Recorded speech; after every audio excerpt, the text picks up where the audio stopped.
ustedes.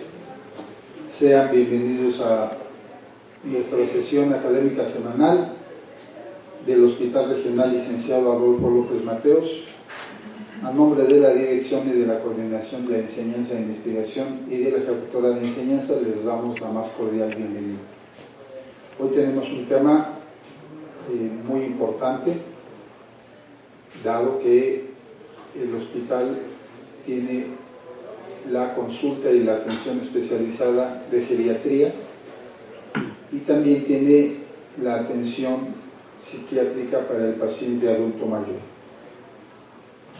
Hoy tenemos el gusto de que nuestro profesor es un miembro de este gran hospital, el doctor Jorge Eduardo González Álvarez, quien es egresado de la Facultad de Medicina de la Universidad Nacional Autónoma de México en Ciudad Universitaria. Posteriormente, él se especializó en psiquiatría en el Hospital Regional de Alta Especialidad en Salud Mental de la Secretaría de Salud en la ciudad de Villahermosa, Tabasco, y actualmente está cursando el curso de alta especialidad en psicogeriatría. El doctor Eduardo González nos va a presentar el tema depresión en el adulto mayor. Démosle un fuerte aplauso para agradecer su presencia y bienvenido, doctor. Buenos días. Buen día, soy Jorge González y bueno, vamos a tomar un tema muy interesante, ya que esa población cada vez es mayor, ya que el ISSSTE tiene la fama de promover la salud geriátrica y también todos tenemos un familiar o conocido adulto mayor. Vamos a ver lo que es un poco de todo, epidemiología, las consecuencias de estar deprimido, un poco de la etiología y principalmente el cuadro clínico y su tratamiento. Como sabrán, al principio del año 2000 se calculaba que principalmente en Europa había una proporción del 20% de adulto mayor, al igual que Japón, pero México tenía en ese entonces menos del 10%. Se calcula que para el 2050 el mundo va a seguir envejeciendo y México ya va a entrar dentro de este grupo de países longevos y, como pueden ver, el continente africano en su mayor parte seguirá siendo subdesarrollado. Se calcula que en el 2000 había aproximadamente 600 millones de adulto mayor y se espera que en el 2050 lleguemos hasta 2.000 millones. Pasa algo muy interesante. A principios de los años 30 en México, al igual que en todo el mundo, ha habido un aumento de la esperanza de vida de forma dramática. Un mexicano en los años 30 aspiraba a vivir aproximadamente 37 años. Al principio de los años 50 llegó hasta 47 años y ya en el 2000 llegamos a 74 años. Actualmente estamos en 77 años de esperanza de vida. Esto, si lo ponemos en contexto, es muy interesante, ya que el ser humano como Homo sapiens sapiens tenemos 200.000 años y en los últimos 100 años se ha podido duplicar la esperanza de vida y se espera que en el 2050, en las siguientes décadas, se estabilice aproximadamente en una esperanza de vida de 80 años.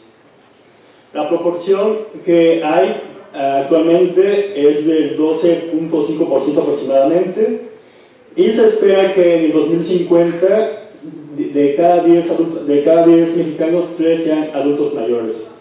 Esto como tal trae consecuencias tanto para los sistemas de salud, ya que la mayoría no están preparados para atender a esa población. En el último censo realizado en el 2010 se calculó que hay aproximadamente en México 10 millones de adultos mayores, siendo predominantemente mujeres, y predicciones del Consejo Nacional de Población, el año pasado había aproximadamente 13 millones, los cuales la mayoría eran mujeres. La pirámide poblacional se está invirtiendo, como pueden ver, en el 2050 ya no es una pirámide y ya en el 2100 es una pirámide invertida. Bueno, hablando ya de la depresión es la principal causa de discapacidad a nivel mundial Es el trastorno psiquiátrico más frecuente, sobrepasando trastornos de ansiedad, esquizofrenia, trastorno bipolar, y aproximadamente hay 300 millones de personas sufriendo de esta enfermedad. Lamentablemente, casi 1 millón de personas se quitan la vida cada año. Según estadísticas americanas, hay un 5% en la población con depresión en el adulto mayor. En un ambiente hospitalario llega hasta un 15% y en los asilos llega hasta una 1/4 de la población. En México se han realizado varias encuestas. Una de las principales es la encuesta nacional de salud y nutrición realizada en el 2012, que fue la primera vez que se empezó a medir los síntomas depresivos clínicamente significativos, en los cuales se pudo ver que había un promedio de 35% de síntomas depresivos, siendo ligeramente mayor en lo que son los adultos mayores viejos. Hay que recordar que la OMS divide al adulto mayor en jóvenes de 60 a 74 años, los llama adulto mayor joven, y de 75 a 84 es adulto mayor viejo, y de 85 a 99 ya es adulto mayor longevo, y a partir de los 100 pues son considerados centenarios. La prevalencia es mayor en las mujeres, casi un 10%, y hay una encuesta que es la Encuesta Nacional de Salud y Envejecimiento en México, la cual se realiza cada 3 años, y haciendo un análisis posterior de los datos publicados en el 2012, se vio que casi el 75% de la población presentaba algún síntoma depresivo. Hay otras encuestas que se realizan a nivel estatal. La Encuesta Nacional de Salud, Bienestar y Envejecimiento se ha realizado en 10 estados y se ha visto que la depresión va aumentando conforme va aumentando el rango de edad, siendo principalmente la depresión leve, pero también la depresión severa aumenta, teniendo una prevalencia que varía del 11% hasta el 21%. Pero esos datos son variables, ya que actualmente la depresión no se diagnostica de manera adecuada, y más en esa población. ¿Por qué? Porque existe la concepción de que el adulto mayor es parte de su envejecimiento normal, el verlos irritables, achacosos, quejumbrosos. También el paciente adulto mayor no le gusta referirse como triste o por no darle problemas a la familia. Esos son de los principales motivos por los cuales está subdiagnosticada. Hay que recordar que la depresión es una enfermedad médica, no es una cuestión de echarle ganas, no es una cuestión de con el tiempo va a pasar, no es una cuestión de personalidad ni de carácter. ¿Cuáles son las consecuencias de estar deprimido? Pues bueno, la población que está deprimida tiene casi 3 veces más tasas de mortalidad y morbilidad. Se calcula que el 65% de los pacientes adultos mayores con depresión pueden presentar diabetes solamente por estar deprimidos, y algunos autores comentan que debería de ser considerado un factor de riesgo cardiovascular como lo que es el tabaquismo, la obesidad. Lamentablemente, bueno, el 15% de esa población tiene ideación suicida, y datos a nivel internacional calculan que el 10% de esa población se quita la vida. Lamentablemente, la mayoría de esas personas, 3/4 partes, acuden en el último mes con un médico de atención primaria y pues bueno, no son detectados ni tratados adecuadamente. También por eso es importante este tema. Como sabrán, la teoría principal de la depresión es la hipótesis monoaminética, la cual consiste en la disminución de los principales neurotransmisores cerebrales, lo que es la serotonina, norepinefrina y dopamina. Y bueno, principalmente la serotonina tiene su núcleo principal en el tronco encefálico y tiene su proyección desde la corteza prefrontal al hipotálamo, a lo que son núcleos de la base. Cada área está relacionada a un síntoma específico. Por ejemplo, la corteza prefrontal está asociado a lo que es la concentración, y bueno, el hipotálamo pues con el sueño y el apetito es un ejemplo de los síntomas asociados a cada región cerebral. Para que estemos de buen ánimo requerimos el equilibrio de esos 3 neurotransmisores. Cuando hay disminución, por ejemplo, de la dopamina, hay una disminución de la motivación, una disminución del interés, y cuando hay disminución de la serotonina y norepinefrina, se ve irritabilidad, tristeza principalmente. Hay otras teorías, la teoría neuroinflamatoria, la cual es como de los últimos avances en la neurobiología de la depresión, en la cual consiste que cualquier proceso inflamatorio, ya sea desde la obesidad a una infección, provoca el cambio del metabolismo normal de la serotonina que proviene del aminoácido esencial triptófano y se estimulan lo que son las dioxigenasas que promueven dos ácidos, el ácido quinolénico y quinurénico, el cual lamentablemente son neurotóxicos, estimulan receptores NMDA, los cuales están asociados a canales de calcio y provocan la apoptosis.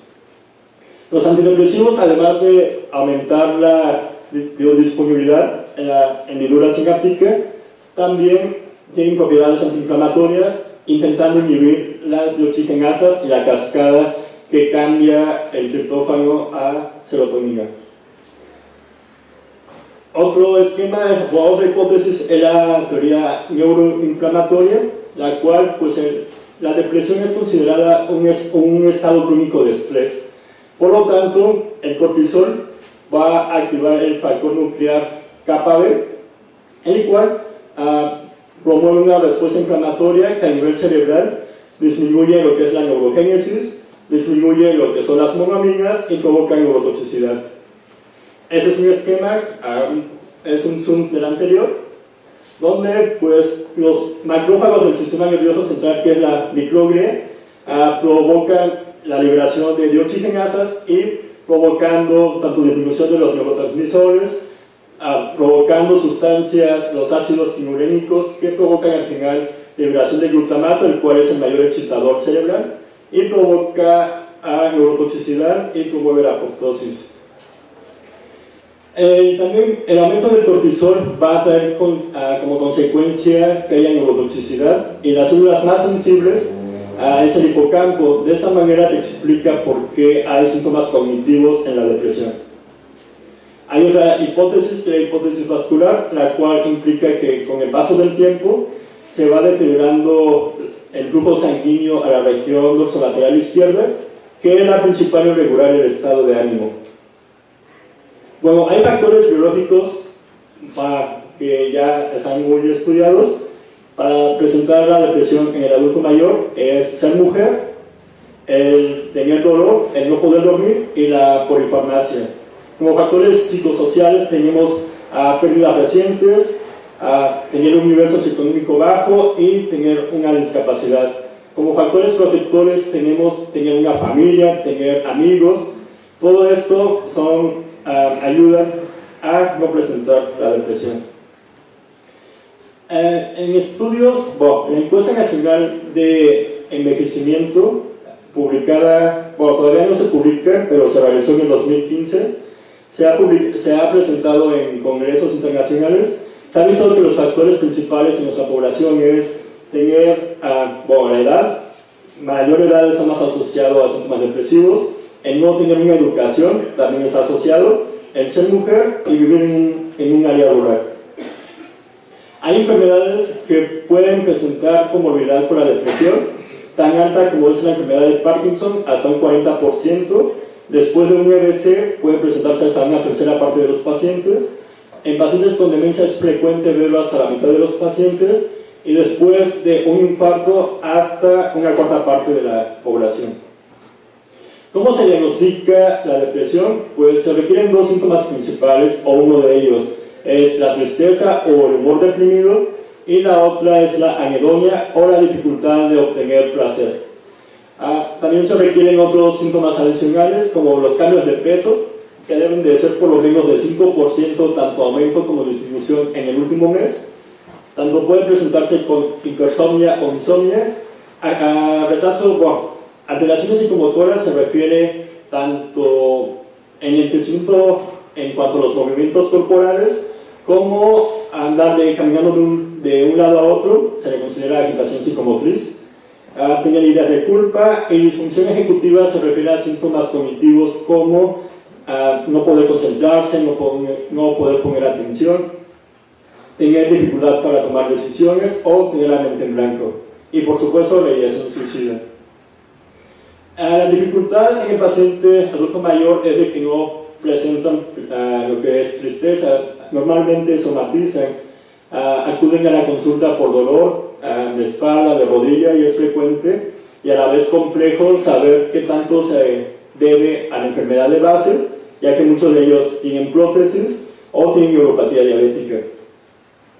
Esta es una tablita que compara con la depresión del joven, y principalmente va a haber más problemas en el sueño en el adulto mayor, disminución de la energía, cambios psicomotores, mayor ansiedad, mayor queja de memoria y mayor dolor y fatiga. Algo que caracteriza también a la depresión en el adulto mayor son los síntomas psicóticos. Con ello me refiero a síntomas no como alucinaciones visuales o auditivas, sino principalmente ideas delirantes, como idea de daño, de que lo quieren envenenar. Es muy frecuente, se puede ver hasta una cuarta parte de los pacientes, y representa la mitad de los pacientes hospitalizados por depresión. Hay algo muy interesante que son los déficits cognitivos. Esos déficits cognitivos se puede ver hasta la mitad de los pacientes. Como recordarán, cada episodio depresivo hay neurotoxicidad, entonces de esa manera se explica esos síntomas. Hay una relación importante, ya que en esa población hay que descartar que haya una demencia, y tenemos como 4 escenarios de relación entre la depresión y los síntomas cognitivos.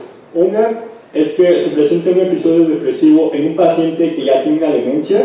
Puede ser desde la enfermedad de Alzheimer, es más frecuente los síntomas depresivos en la demencia vascular y en la enfermedad la demencia por cuerpos de Lewy. La otra es que la depresión sea un pródromo, sea un síntoma neuropsiquiátrico de cualquier tipo de demencia. La otra es que la depresión, por cada vez que hay una depresión, hay neurotoxicidad, y mientras más dure el episodio o más repetido sea, va a haber una cicatriz cognitiva. Se ha descubierto que la depresión es un factor de riesgo independiente para presentar demencia, y lo más interesante es que no es en la adultez mayor, sino que importa más a esta edad, a la adultez joven e intermedia, está más asociado a la demencia. Y algo frecuente en la consulta es lo que es la pseudodemencia afectiva.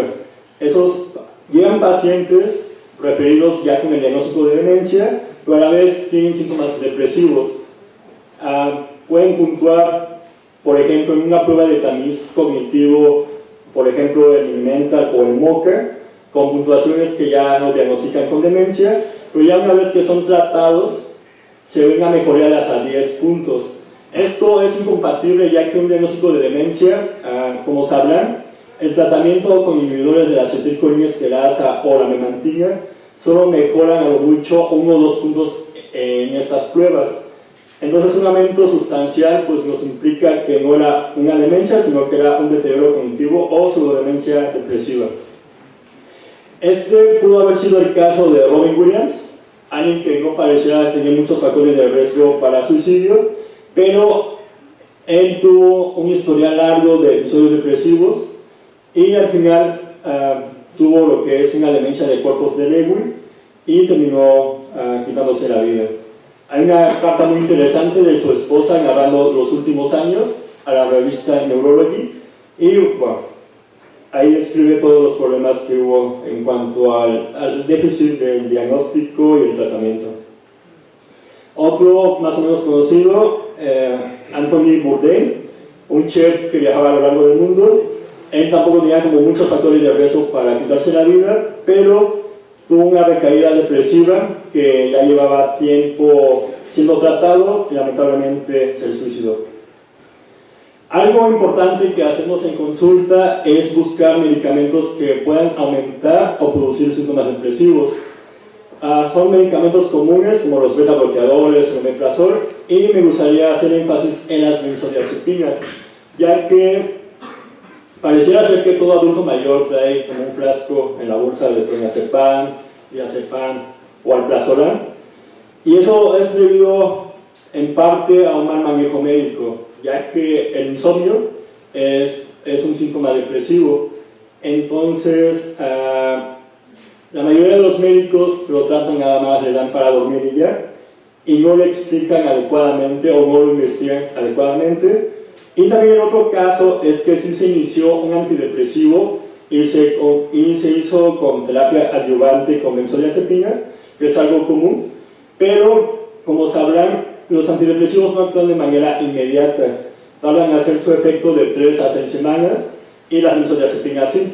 Entonces los pacientes lo que hacen es solamente toman lo que sienten que les ayuda, que son las benzodiazepinas, y dejan de tomar el antidepresivo. Es un caso frecuente. Pero hay que recordar que estas están asociadas a caídas, a broncoaspiración, a deterioro cognitivo y demencia. Por eso, en nuestro servicio, lo principal que hacemos es pues, disminuirla. Hay casos muy complejos que llevan años, pero bueno, se hace el intento. Hay enfermedades que pueden provocar o aumentar la depresión, y lo más frecuente que nos encontramos en nuestro servicio es el hipotiroidismo y la anemia. Pacientes que no mejoran por una cuestión metabólica o hematológica. De manera objetiva se puede medir la depresión. En los años 80 se desarrolló la escala de depresión geriátrica. Hay dos versiones, una de 30 ítems y otra de 15. Utilizamos las dos, pero por practicidad utilizamos la de 15. Las dos tienen la misma, casi un 90 en cuanto a sensibilidad y especificidad. Aunque, como saben, no hay nada que sustituya el juicio clínico. Hay algo muy común, que es que nos envían pacientes porque están en duelo, y aquí cabría la pena pues, saber cuál es la diferencia, ¿no? El duelo no es depresión, ni tampoco estar triste es depresión. El duelo, en general, el pensamiento y el estado afectivo se enfocan a la pérdida de un ser querido, y pues eso es intermitente, la autoestima está conservada, y cuando el paciente piensa en morir, lo hace principalmente buscando reunirse con el familiar fallecido, mientras que el episodio depresivo se enfoca hacia uno, hacia ideas de minusvalía, de culpa, de inutilidad, y cuando piensan en matarse, lo hacen porque creen que ya no son dignos de seguir viviendo. Hay algo, bueno, otro diagnóstico que se tiene que hacer es el delirium o el síndrome convulsional agudo. Lo más fácil es pues, lo que es la manera de presentación. En el delirium lo más frecuente es que sea agudo, aunque pueda haber delirios ciclónicos. Se altera principalmente el estado de alerta, la atención, la memoria, aunque bueno, la demencia igual puede haber alteraciones en la memoria o en la atención, pero no son tan marcadas como en un delirio. Y la depresión simplemente es en el estado de ánimo y apatía o anedonia. Y bueno, la mayoría de los trastornos depresivos no son tratados de manera adecuada, o bueno, no son tratados, y los que son tratados no son tratados de manera adecuada. Tanto se utilizan dosis bajas y tiempo corto, y esto en parte porque hay con muchos mitos sobre los antidepresivos. Se cree que pueden cambiar la personalidad o puedan provocar dependencia. No es así. Además, el paciente adulto mayor pues tiene polifarmacia, tiene muchas enfermedades. Muchas veces solamente les dejan el tratamiento hasta que sienten que ya está mejor. No se les informa sobre la depresión, que no es un estado de voluntad, sino es una enfermedad médica. Y el adulto mayor también tiene mucha comorbilidad con uso de sustancias, como es el alcohol y las benzodiazepinas.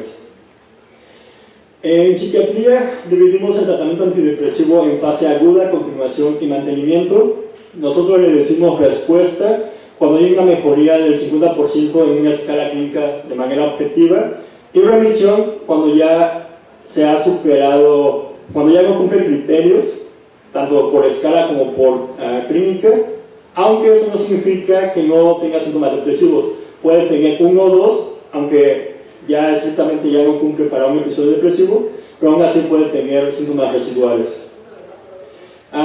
Ya que tenemos la remisión, se espera que se mantenga el tratamiento hasta 6 meses. A eso ya le llamamos recuperación. Y cuando hay de nuevo sintomatología antes de la remisión o antes de la recuperación, le decimos que hacen una recaída, y ya cuando ocurre después de la recuperación, decimos que hacen una recurrencia. Hay algo frecuente en el adulto mayor que es el nihilismo terapéutico, la creencia que porque ya está viejo no le va a servir el medicamento, o ya para qué se le da tratamiento si ya se va a morir. Es frecuente escuchar eso, aunque la tasa de respuesta es similar que los jóvenes. El pronóstico, lamentablemente, hay quienes proponen que la depresión en el adulto mayor debe de ser considerada una depresión resistente. Se ve que hasta una tercera parte, cuando se lleva un seguimiento a 2 años, se ha visto que solamente una tercera parte mejora, hay un 25% que nunca va a mejorar, y la mitad, o la mayoría de las personas, van a estar fluctuando entre recuperación y recaídas. Pareciera fácil tratar la depresión, pero no lo es tanto. En el adulto mayor hay varios grupos de medicamentos, los principales creados en los años 60, que son los antidepresivos tricíclicos. En los años 90 se realizaron, cuando se crearon los inhibidores selectivos de la recaptura de serotonina. Ya en los 2000 se crearon los inhibidores duales, tanto de serotonina como noradrenalina. Y los más nuevos, por así decirlo, son los específicos, ya que actúan de manera diferente.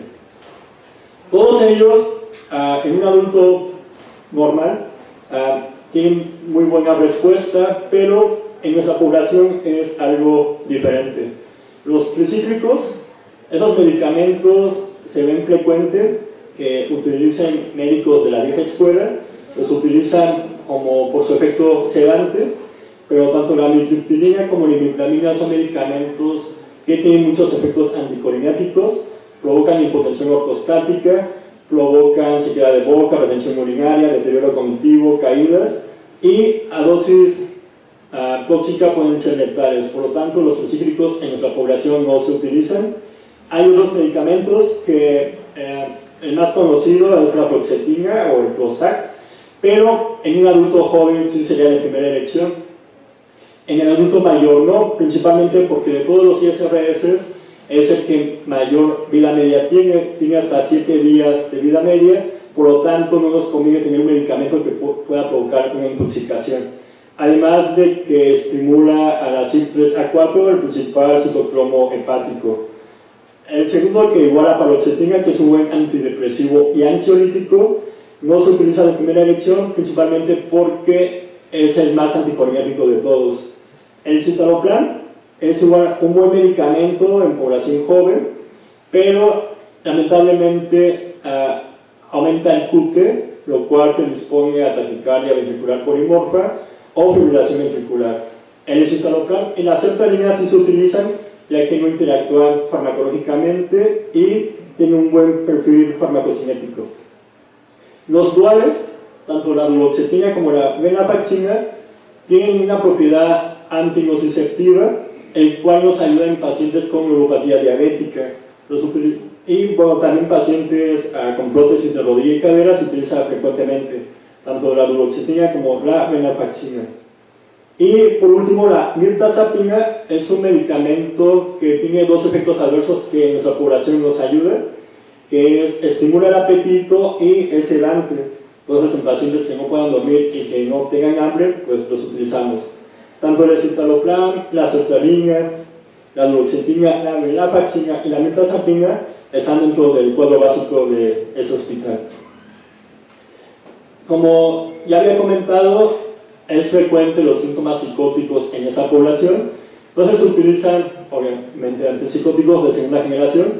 Puede utilizarse olanzapina, quetiapina, risperidona y aripiprazol, pero la olanzapina y la quetiapina aumentan de peso, puede aumentar hasta 10 kilos en 6 meses, sin importar la dosis, por lo tanto en pacientes diabéticos no son de primera elección, y la risperidona y el aripiprazol son los medicamentos que más utilizamos, ya que no tienen propiedades anticolinérgicas, aunque hay que tener especial atención con la risperidona, ya que en dosis altas pueden provocar síntomas extrapiramidales como rigidez. ¿Cuánto tiempo se va a utilizar un antidepresivo? Pues bueno, si es el primer episodio depresivo en el adulto mayor, se dejaría 1 año, pero es poco probable que un adulto mayor no haya tenido depresión anteriormente. Cuando es un segundo episodio como tal diagnosticado, se le deja 2 años de tratamiento, ya cuando hemos logrado la remisión. Y en el tercer episodio hay autores que lo dejan de 3 años o de manera indefinida. Hay otra cosa, bueno, aquí no se hace, pero es importante saberlo, es la terapia electroconvulsiva o electroshock. Ha sido algo satanizado a lo largo de películas hollywoodenses que la consideran como una práctica barbárica, pero no, de hecho se utiliza frecuentemente y es muy útil, ya que tiene una tasa de respuesta de hasta 80%. Esta terapia consiste en una estimulación por medio de un impulso eléctrico, se provoca una convulsión, la cual provoca una liberación de neurotransmisores y de factores neurotrópicos. Se utiliza en depresiones resistentes, en depresiones severas y depresión psicótica, aunque aquí hay que valorar, puede ser desde una ideación paranoide que pueda poner en riesgo tanto su vida como la de los demás. Si no es una cuestión psicótica tan perjudicial, se puede utilizar medicamentos como los antipsicóticos atípicos. Y el otro es el riesgo suicida alto. En ellos se utiliza principalmente ya que los antidepresivos, como ya comentamos, no actúan de manera inmediata. Alguien que se quiera quitar la vida lo va a hacer de manera inmediata. Por lo tanto, el TEC es la primera elección. No tiene como tal muchas contraindicaciones, solamente que no haya tenido un EBC o un infarto de manera reciente. Puede provocar síntomas principalmente de amnesia anterógrada, tanto del episodio como 6 meses después, los cuales es reversible. Y en el momento de aplicar la terapia puede provocar hipertensión endocrinal, taquicardia e hipertensión arterial, e implica, se requiere anestesia, aunque también hay una modalidad clásica que no la utilizan. Esta terapia se utiliza de manera semanal, de 2 a 3 veces por semana, en un total de 6 a 12 sesiones. Y la terapia más nueva, o por así decirlo, es la estimulación magnética transcranial repetitiva, la cual no requiere anestesia, no es invasiva. Se utiliza un campo electromagnético que estimula la región prefrontal dorsolateral izquierda, la cual regula el estado de ánimo. Y obviamente no tiene síntomas cognitivos, ya que no se provoca la convulsión. Y igual tiene una tasa de respuesta muy alta, aunque no tan alta como el TEC. Y bueno, hay que recordar que sin salud mental no hay salud.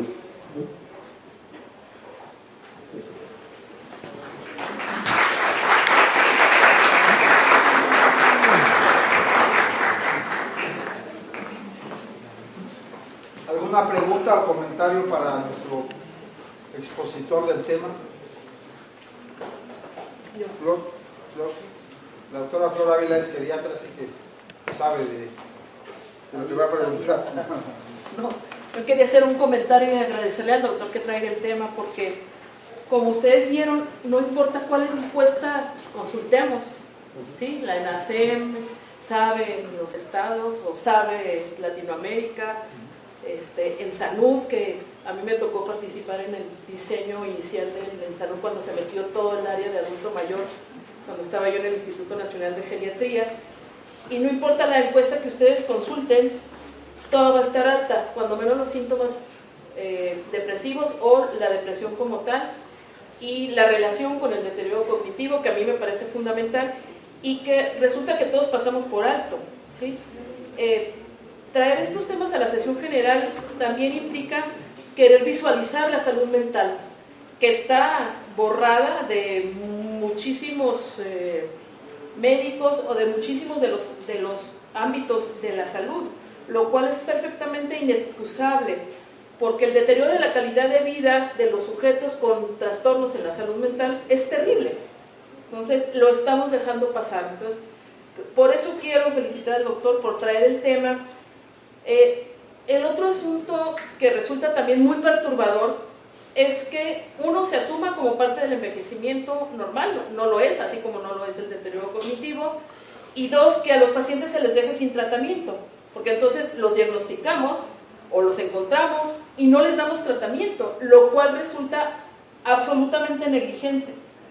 Es como tener un hipertenso y no tratarlo.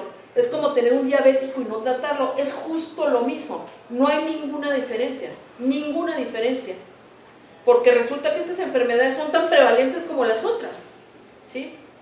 Si ustedes analizan las enfermedades crónicas no degenerativas, hay algunas que no sé por qué no están metidas en este esquema, y esta es una de ellas. Esta es una enfermedad crónica, altamente debilitante, altamente deteriorante, y que se relaciona con un montón de enfermedades más, pero no la queremos ver. Entonces, gracias, doctor, por traerlo. Ciertamente el médico de atención primaria es quien probablemente pueda hacer los tamizajes más rápidos y poder conducir a los pacientes a otros niveles de atención, pero nosotros no estamos haciendo diagnóstico en nuestra población que la estamos viendo todos los días. No hay ningún médico en este hospital, a excepción de los pediatras, que no vea viejos.